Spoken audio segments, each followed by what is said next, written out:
J'ai fait des lectures publiques de mes textes depuis 2004, presque 20 ans donc. Au fil des années, j'ai développé toute une rhétorique propre à la scène de lecture publique qui me permet d'aller chercher l'attention et de la retenir, de préparer aussi des moments et des inflexions dans le texte pour que le spectateur puisse le suivre avec moi. Dans une lecture, le créateur du texte est lui-même sur scène en relation avec son texte et avec le public. Il n'y a pas l'intermédiaire d'un personnage, il n'a que sa voix et sa présence. Quand le texte raconte un événement qui s'est produit, les spectateurs sont en présence de la personne à qui cette chose est arrivée. Ils sont aussi en présence de cette personne qui a écrit le texte, cette personne qui est sur scène et porte le poids de présence énorme sur ses épaules de tous ceux et celles qui sont dans la salle. En même temps qu'elle, elle est la plus vulnérable. Cette vulnérabilité, être là comme nue sur scène, donne une puissance terrible à la lecture publique.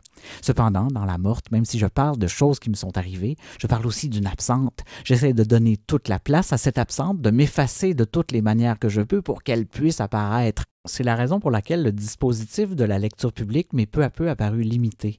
La mise en scène de l'adaptation de Christian Lapointe l'automne dernier proposait une solution élégante, ma présence qui ouvrait le spectacle, puis un rideau qui s'ouvrait pour laisser la place à deux actrices. Je cherche de mon côté, depuis, toutes sortes de manières de rendre La Morte non pas sur une scène de théâtre, mais sur celle des lectures publiques.